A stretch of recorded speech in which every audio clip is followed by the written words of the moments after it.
Well recently कुछ ऐसा हुआ जिसे सुनने के बाद मुझे काफ़ी अच्छा लगा and as a practicing advocate I really want to share this with you all.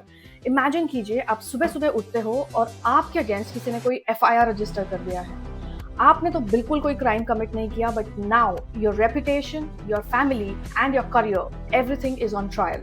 India में एफआईआर बस एक पीस ऑफ पेपर नहीं होता है।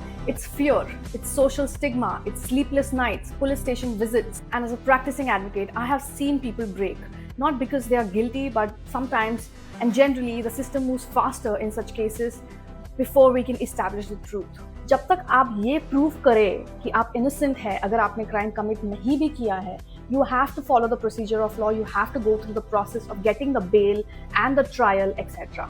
बट जैसे मैंने कहा, रिसेंटली एक ऐसी चीज़ हुई है जो मुझे काफ़ी अच्छी लगी है, which is the honourable Allahabad High Court has passed a judgment in this case where the court has directed the police कि अगर कोई इंसान कोई फेक एफआईआर करता है और बाद में वो प्रूव हो जाता है कि ये एक फेक एफआईआर थी ओनली फॉर रिवेंज, तो police should take actions against these persons who have registered these false FIRs. So the law is also very clear that you cannot use police machinery just for seeking revenge against someone by filing such false FIRs.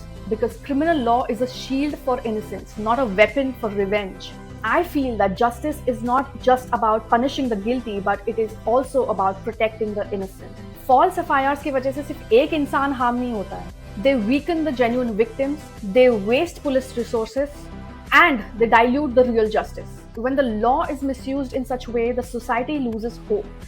But when the honorable courts step in and give such judgments, the society regains its hope in the law and the system. Criminal law is meant for protection and not intimidation. So the truth may be delayed, but it is never defenseless. So अगर आप किसी को जानते हैं जिसके against ऐसा fake FIR या malicious FIR register किया है, so keep this judgment in mind and you can present it before the honorable court and make sure that ऐसे false complainant को भी सजा हो. I'm Advocate Pooja Dilip Patil. I hope this information helps you know your rights, protect your dignity, and do share this information with someone who's going through such kind of harassment. I hope it helps them. Thank you so much and have a nice day.